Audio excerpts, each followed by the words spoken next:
Bienvenidos a un nuevo video para el canal, bienvenidos a Geek Time. Hoy con la opinión de una película que le tenía bastantes ganas porque el género del drama, de los asesinatos, de investigaciones siempre me ha gustado bastante. Y la verdad es que es un género que está un poco escaso actualmente en el cine. No hay muchas películas que hablen sobre este tema. Y hoy tenemos una que en mi opinión fue bastante buena y de hecho superó mis expectativas, ya que digamos que el género no había tenido tan buenos proyectos últimamente. Así es, estoy hablando de Cacería en Venecia. Así que vamos a hablar de lo bueno y de lo malo.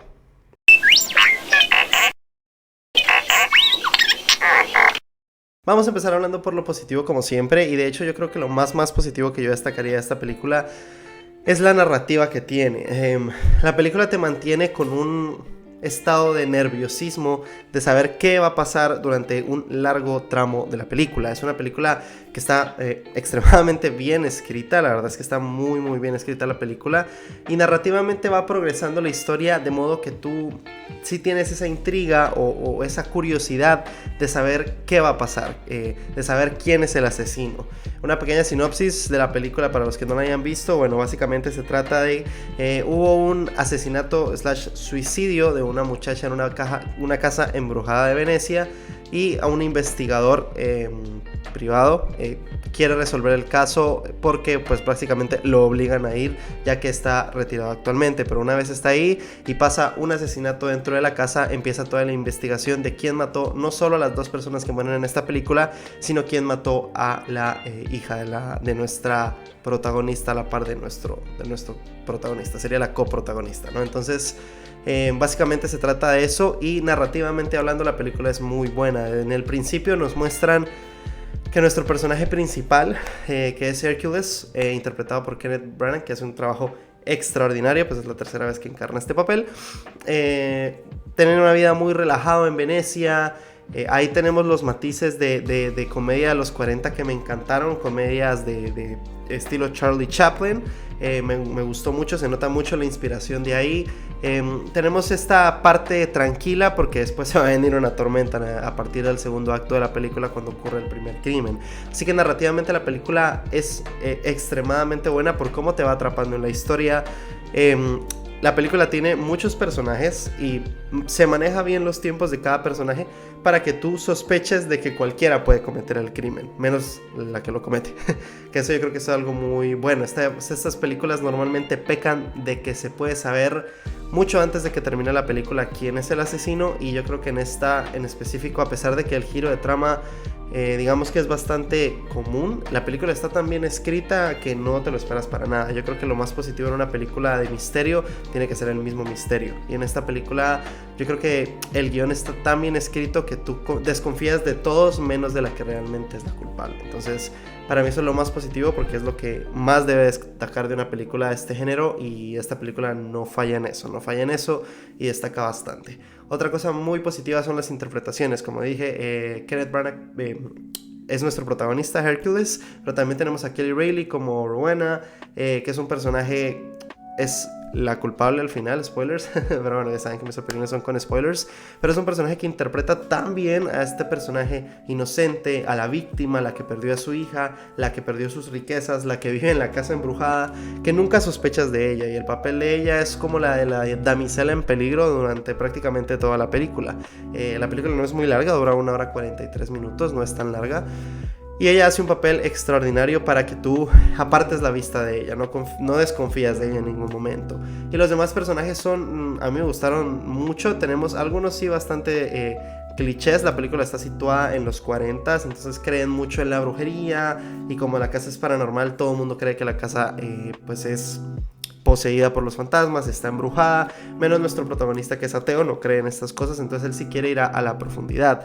Pero el problema es que él ya empieza a escuchar cosas, empieza a ver cosas, empieza a ver fantasmas, y ahí es donde la historia se vuelve una bola de nieve gigante que no para y no para y no para. Yo creo que eso es lo más positivo, que te mantiene de verdad al borde de la silla. Por lo menos a mí me mantuvo al borde de la silla casi toda la película. Otra cosa muy positiva dentro de la película es el soundtrack y la cinematografía. Yo siempre hablo de esto porque son dos cosas para mí muy importantes que últimamente se dejan o parece que en la checklist lo chequean como muy fácilmente. Yo creo que es algo, el lenguaje cinematográfico es algo muy importante en una película, y en esta película la paleta de colores oscura, las tomas cercanas, los sustos que tenemos durante la película son de una manera muy curiosa, porque es distinto a lo que yo me esperaba de una película de terror o suspenso. No es una película de terror realmente, pero me gusta mucho cómo lo hacen, el movimiento de cámara, los paneles que usan o las tomas que usan, la manera en que graban, la cámara en movimiento. Creo que le agrega mucho a la película el lenguaje cinematográfico, y sobre todo el soundtrack. El soundtrack te mantiene en esa vibra de misterio, un poco gótico. El soundtrack creo que te envuelve en esto de realmente meterte en la historia, no solo por el guión, que está muy bien escrito, sino también por la cinematografía y el soundtrack, que le agrega mucho a la película. Otra cosa bastante positiva es que no solo pasa el crimen central.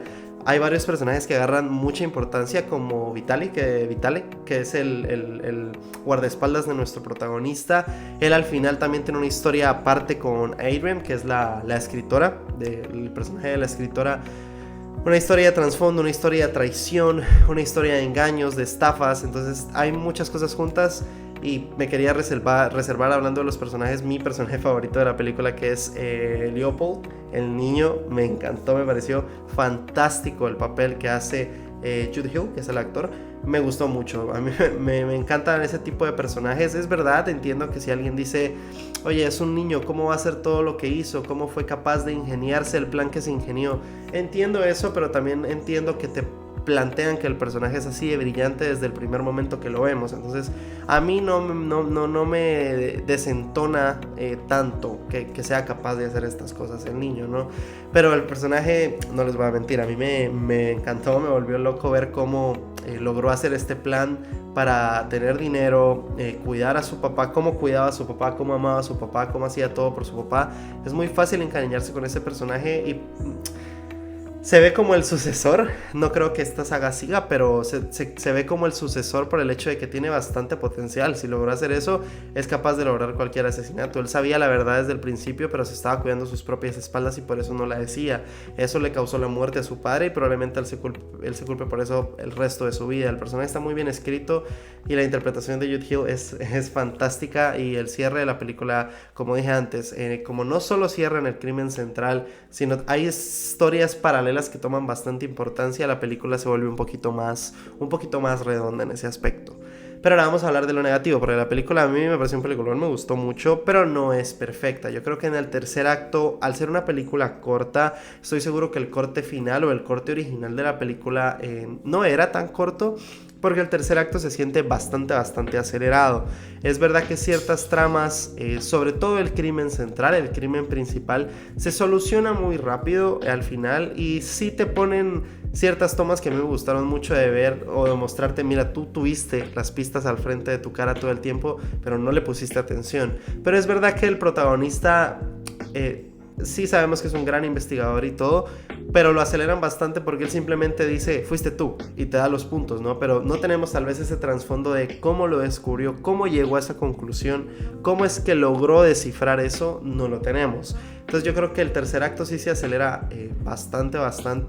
Le metieron acelerador ahí para cerrar la historia, y yo creo que sí le afecta a un guión que está muy bien escrito, a un guión que está bastante sólido, casi de principio a fin, pero que en el tercer acto sí se cae un poco, porque se siente bastante acelerado. Y otra cosa que a mí no me gustó es que al final sí optaran porque hubieran cosas paranormales en la película. Yo creo que eso le quita un poco de peso a la historia. No me malentiendan, a mí me gusta el terror, me gusta mucho, de hecho es mi género favorito del cine, el terror. Pero por cómo te iban contando la narrativa de esta historia, por lo que ibas viendo en pantalla, todo esto, sí, eso sí que me desentonó un poco, ¿no? Por el hecho de que él logra descifrar el asesinato, logra descifrar que esta casa no está embrujada, que eran drogas, que estaban drogando a la mayoría de las personas ahí para que pensaran que escuchaban cosas, para que alucinaran. De hecho, eso le causó la muerte a la hija originalmente. Ya tenemos ese caso descifrado, y al final de la película regresan a lo paranormal. No fui fan de esto, no les voy a mentir, no me gustó la decisión que tomaron al final, así que básicamente la película a mí me encantó, pero en el tercer acto, en el final de la película, creo que lo hubieran podido cerrar de una manera muy potente, porque el primero y el segundo acto es espectacular. Pero bueno, yo creo que eso no le quita el hecho de que el final no sea tan potente, no es malo, no está como en un intermedio, no le quita lo buena que es la película, lo entretenida, lo bien escrita que está el primero y el segundo acto, y que los personajes, cada uno de ellos es súper entrañable. Así que mi calificación final para Cacería en Venecia es un 8 de 10. Es una película sumamente entretenida con un guión casi perfecto, pero que por querer acelerar el final, y estoy seguro que por querer hacer la película más corta, sí se cae bastante la buena narrativa que habíamos visto en el primero y en el segundo acto. Pero bueno, muchísimas gracias por ver este video, no olvides darle like, suscribirte y activar la campanita para no perderte los futuros videos del canal, y nos vemos en la próxima.